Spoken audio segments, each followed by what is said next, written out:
Hello everyone, my name is Lucifer and welcome to the INSOMNIS experiment. This was inspired by the... like it says, it was inspired by the Russian sleep experiment Creepypasta. The Russian researchers in the late 1940s kept 5 people awake for 15 days using an experimental gas-based stimulant. Ignore all the flashing lights right now, also flashing lights warning at the same time. I'll probably put it at the beginning. Ooh, okay. Ah, look at me. And there's a pipe. Do I follow the pipe? I'm following the pipe. The pipe leads to nowhere. Oh, no. Oh, golly. Oh, gosh. Oh, no. This was rickety as heck. How are those boards standing over there with all their might? Oh, nice ribcage and a nice face. Ah, nice muscly face. I do like myself a muscly, gustly face. A muscly, gustly, bustly face. Lovely. I like clickety-clackety, clickety-clackety. I can't clickety-clackety just yet, but I want to clickety-clackety all over that so good because it's so clickety-clackety. I felt like it moved for a second, but it did not move, so that's... Something moved. I feel like something moved. Something must have moved. Are those eyes? Are you eyes? You're probably just light, but, you know, you look like eyes, and that's a bit creepy. Yeah. Oh god, oh yeah, those are lights. I told you. But yeah, so the Russian sleep experiment, I was really into that and other creepypastas when I was much younger.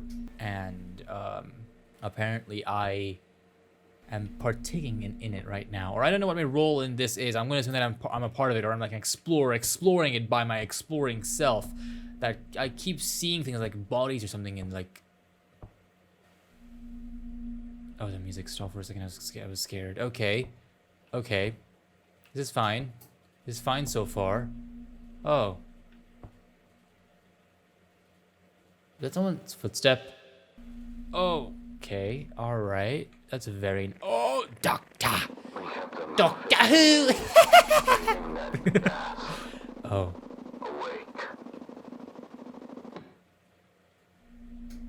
That's all? Can I say more? Nope. That's fine. Do I go back now? Do I not go back now? Oh, look at the clickety-clackety again. The clickety-clackety is here. I want the clickety-clackety and the clickety-wackety. They call me wackety-mackety. Is that my footsteps or is that someone else's footsteps? Oh, that's open. That was not open. That was not open. Can you please give me more voice recordings? Okay. After 5 days without sleep, the paranoia started to kick in. The test subjects stopped talking to each other. They whispered to us. What do they whisper to you?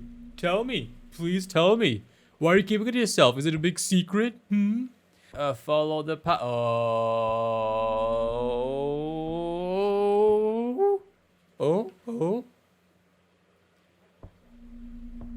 Oh, this feels like something's gonna happen. This so feels like that. I don't know where I'm supposed to go. I want to go in the place that I'm not supposed to go so I can like look at more things. That's just a door. It's just a door in a room. Oh, it's this door over there. Ah, it's resting. It's resting. It's the door bedroom. You know, all doors need a good place to sleep and recuperate and... Clickety clackety! I can't clickety clackety. But when I was young... Oh. Yeah, when I was younger... The Russian sleep experiment, when I found out about it, I was so fascinated by it because, you know, how sleep works in psychology and everything like that was so fascinating, and how people would, like, lose their minds over sleep. And, you know, at a very young age, we're told to, like, get 8 hours of sleep and all that. And, well, that didn't work out so well for me later on, down my years of lifeage. But it was just fascinating. And also, there was a fan-made movie based on the creepypasta, which is also really cool. Horrifying, but cool. More. The best place for a podcast, inside a abandoned, rickety, wall underground place. I forgot what they're called. Crypts, that's what they're called. After 9 days, one test subject started screaming until his vocal cords broke. You know how flimsy they are. Mine break after every video. The screaming stopped. Oh god. Yeah, this. Where was the whispers? Oh god, yeah. Yeah, I remember some of the creepypasta, and I can see where that's from, and I can see how creepy it is. Also, who dug all this out? Why was this dug out? Why is this here? It's really dark and scary. Dark and scary. Because there could be like deranged people in here, you know? Except me, I'm one of the deranged people. Okay. No one's definitely behind me or in front of me or anywhere around me. Oh, I keep seeing things in the dark and it's unnerving as heck. Oh, lovely. I do like seeing some skulls. Those are some nice skulls. You know, as a skull admirer, I can attest. Mwah, nice skulls. Whoever had those skulls should be very proud of themselves. I heard like bone, like scuttling sounds. Don't know if that was me. Don't know if that was me. Yeah, that was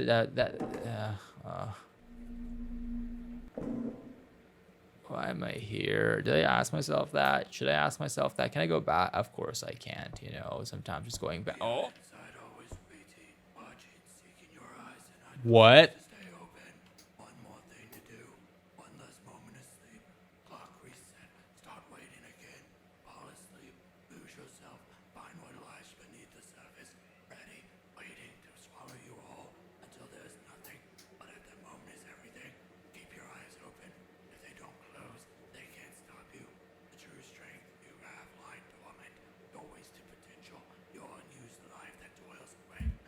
These are some nice words.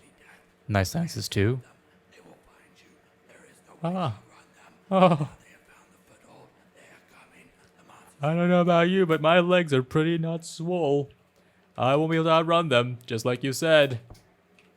I don't look forward to looking at whatever that is. Or who is. I can't see. That's a bad thing. Usually ask is a bad thing. That's a bad thing. Oh, hello? No? Alright.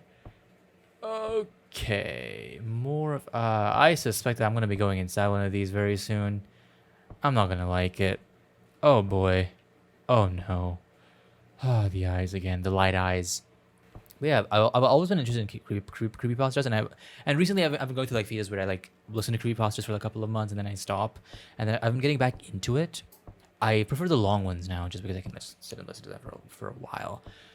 Oh man, there's some really good creepypastas out there, and the Russian sleep experiment is a cult cold classic, like just like a can of cola, just gonna crack it open. It's a cold classic. Yeah. After 3 more days, we couldn't see what was inside the room. Because they took out the pages of the book and they pasted it with their poop. Yeah. Making any sounds either, but If you didn't know what I'm talking about, they good. were inside, according to how much It's a nice oxygen was rib being cage. consumed. Right. Okay. Alright. Okay. More long, dark corridors. Can I go back? I feel like I can, but there's no point because the door is closed. I can't go past. Closed door. Oh, God. 3 tubes. 3 tubes and a Lucy. That's a video for another day. Can't go there. There's so many paths and I'm scared of choosing the right one because I want to explore more of this because it's really creepy. Ooh. Oh, this was where they did the experiment.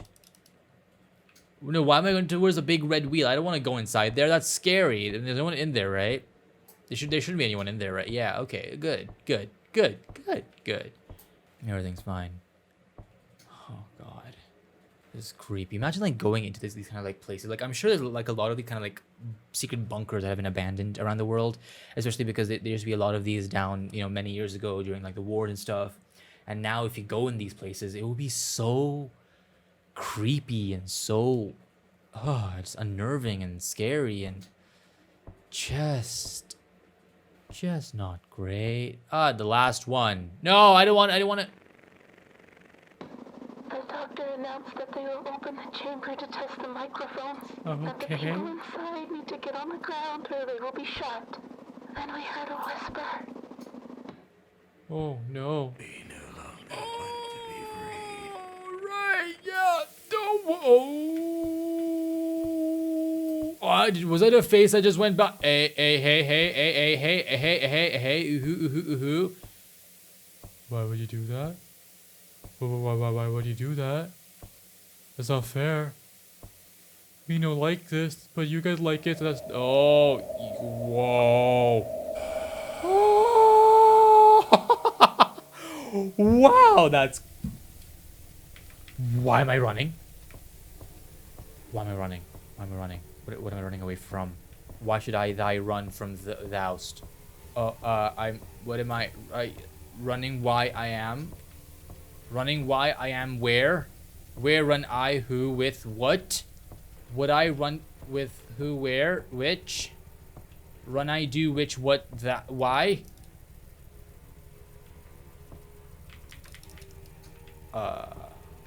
So I might be trapped here. Did you notice that?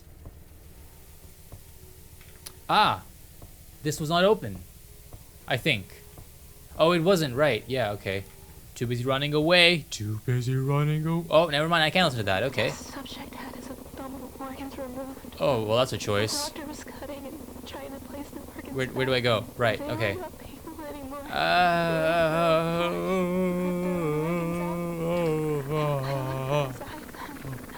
His mouth curled into a smile. Wait. Good for you. Why am I running towards you? Why am I running towards you? Why am I running towards you? Why am I running towards you? Why am I being dumb? I do not know. I'm just gonna run away. Oh.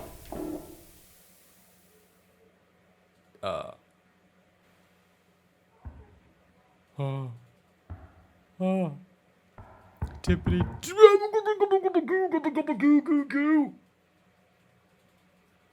Why would I? No. Why would I go outside? This is different. This is different. Oh, I'm inside now. The madness that lurks within you all, begging to be free at every moment in your deepest animal mind. We are what you hide from in your beds every night. We are what you sedate into silence and paralysis when you go to the nocturnal haven where we cannot tread. I like the voices in my head. They're very cute. They're very, very nice. They're so kind as well. So, interesting. I'm now on the inside, you know, obviously. Oh my...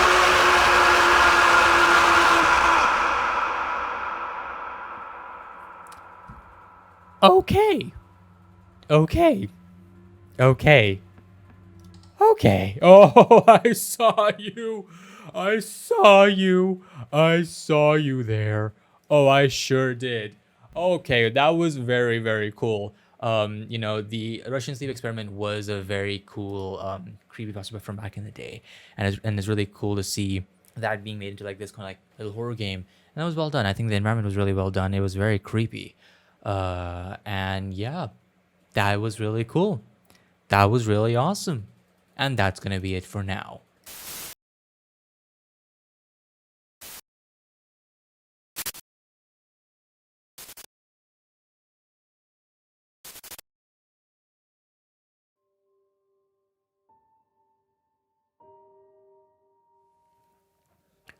Russian researchers in the late 1940s kept 5 people awake for 15 days using an experimental gas-based stimulant. They were kept in a sealed environment to carefully monitor their oxygen intake so the gas didn't kill them, since it was toxic in high concentrations. This was before closed-circuit cameras, so they had only microphones and 5-inch thick glass porthole-sized windows into the chamber to monitor them. The chamber was stocked with books, a cot to sleep on but with no bedding, running water and a toilet, and enough dried food to last all 5 for over a month. The test subjects were political prisoners deemed enemies of the state during World War II. Everything was fine for the first 5 days. The subjects hardly complained, having been promised, falsely, that they would be freed if they submitted to the test and did not sleep for 30 days. Their conversations and activities were monitored, and it was noted that they continued to talk about increasingly traumatic incidents in their past. And the general tone of their conversations took a darker aspect after the 4-day mark. After 5 days, they started to complain about the circumstances and events that led them to where they were, and started to demonstrate severe paranoia. They stopped talking to each other and began alternatively whispering into the microphones and the one-way mirrored portholes. Oddly, they all seemed to think they could win the trust of the experimenters by turning over their comrades, the other subjects in captivity with them. At first, the researchers suspected this was an effect of the gas itself. After 9 days, the first of them started screaming. He ran the length of the chamber repeatedly, yelling at the top of his lungs for 3 hours straight. He continued attempting to scream, but was only able to produce occasional squeaks. The researchers postulated that he had physically torn his vocal cords. The most surprising thing about this behavior is how the other captives reacted to it. Or rather, didn't react to it. They continued whispering to the microphones until the second of the captives started to scream. The two non-screaming captives took the books apart, smeared page after page with their own feces and pastured them calmly over the glass portholes. The screaming promptly stopped. So did the whispering to the microphones.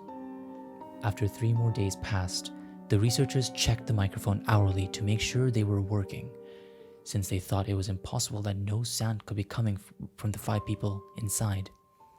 The oxygen consumption in the chamber indicated that all 5 must still be alive. In fact, it was the amount of oxygen 5 people would consume at a very heavy level of strenuous exercise. On the morning of the 14th day, the researchers did something they said they would not do to get a reaction from the captives. They used the intercom inside the chamber, hoping to provoke any response from the captives that they were afraid were either dead or vegetables. They announced, "We are opening the chamber to test the microphones. Step away from the door and lie flat on the floor, or you will be shot.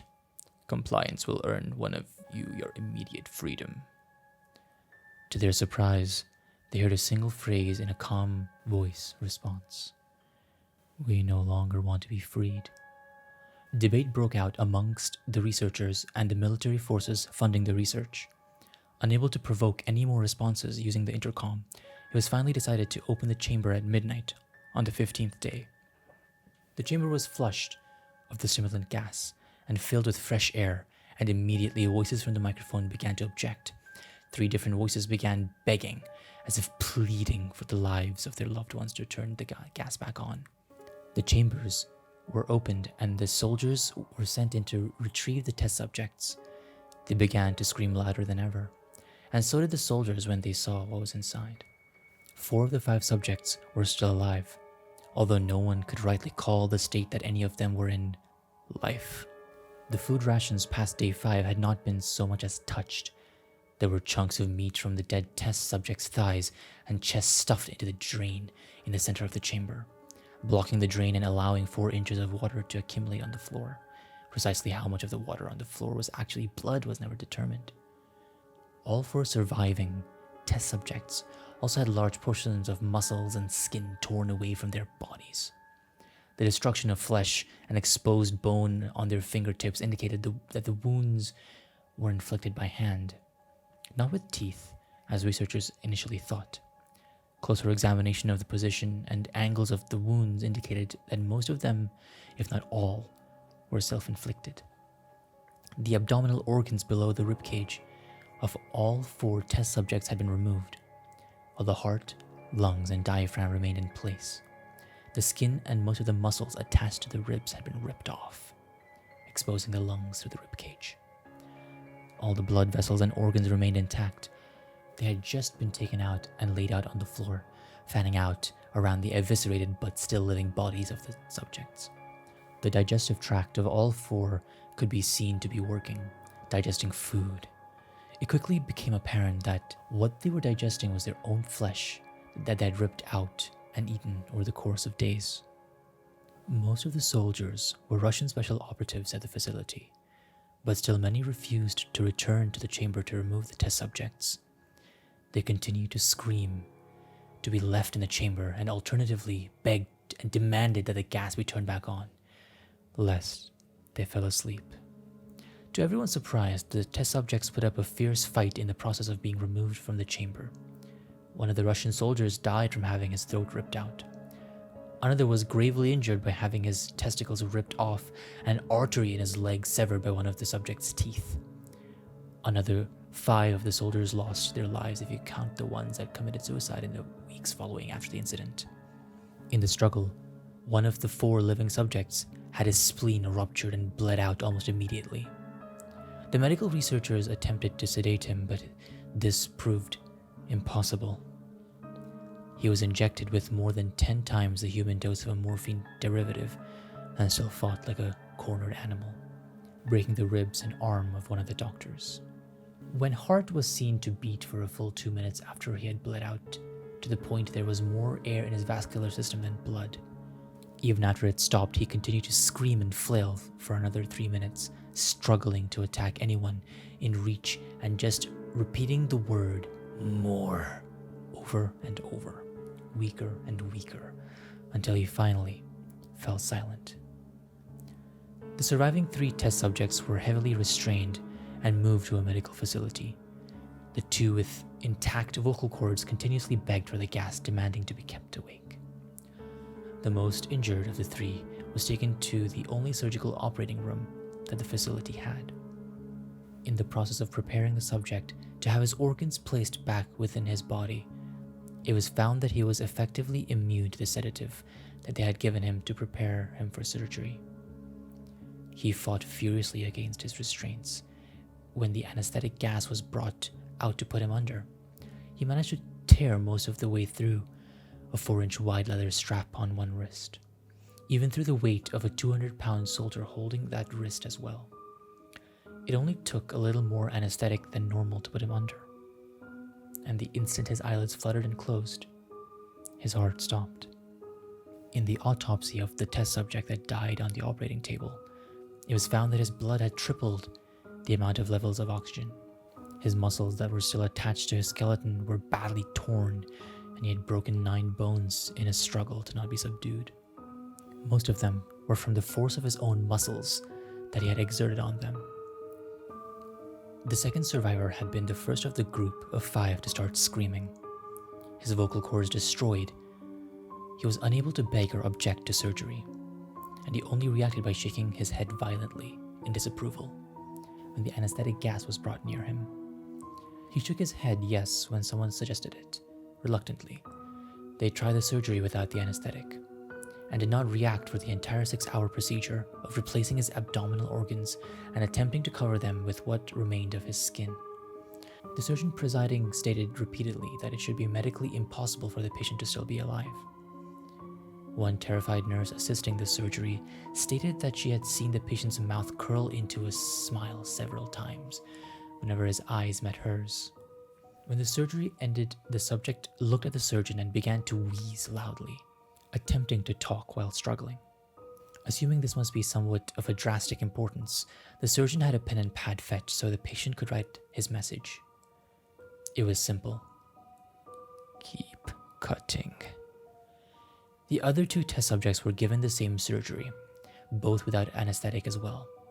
Although they had to be injected with paralytic for the duration of the operation, the surgeon found it impossible to perform the operation while the patients laughed continuously. Once paralyzed, the subjects could only follow the attending researchers with their eyes. The paralytic cleared their system in an abnormally short period of time, and they were soon trying to escape their bonds. The moment they could speak, they were again asking for the stimulant, gas. The researchers tried asking why they had injured themselves, why they had ripped out their own guts, and why they wanted to be given gas again. Only one response was given. I must remain awake. All 3 subjects' restraints were reinforced and they were placed back into the chamber, awaiting determination as to what should be done with them. The researchers, facing the wrath of their military benefactors for having failed their stated goals of their project, considered euthanizing the surviving subjects.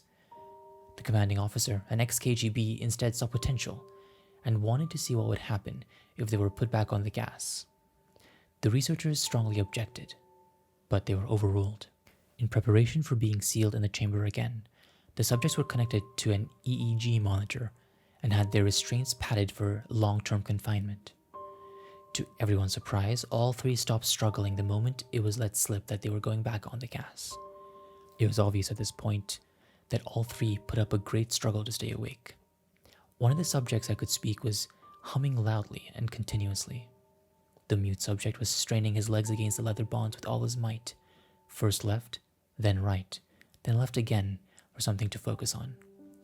The remaining subject was holding his head off his pillow and blinking rapidly. Having been the first to be wired for an EEG, most of the researchers were monitoring his brain waves in surprise. They were normal most of the time, but sometimes flatlined inexplicably. It looked like as if he was repeatedly suffering brain death before returning to normal. As the researchers were focused on the paper scrolling out of the brainwave monitor, only one nurse saw his eyes slip shut at the same moment his head hit the pillow. His brainwaves immediately changed to that of a deep sleep, then flatlined for the last time as his heart simultaneously stopped. The only remaining subject that could speak started screaming to be sealed in now. His brainwaves showed the same flat lines as the one who just died from falling asleep. The commander gave the order to seal a chamber with both subjects inside, as well as 3 researchers. One of the named 3 immediately drew his gun and shot the commander point blank between the eyes, then turned the gun on the mute subject and blew his brains out as well. He pointed his gun at the remaining subject, still restrained to a bed as the remaining members of the medical and research team fled the room. I won't be locked in here with these things, not if it's you. He screamed at the man strapped to the table. What are you? He demanded. I must know. The subject smiled. Have you forgotten so easily? The subject asked. We are you. We are the madness that lurks within you all, begging to be free at every moment in your deepest animal mind. We are what you hide from in your beds every night. We are what you sedate into silence and paralysis when you go to the nocturnal haven where we cannot tread. The researcher paused, then aimed the subject's heart and fired. The EEG flatlined as the subject weakly choked out. So nearly.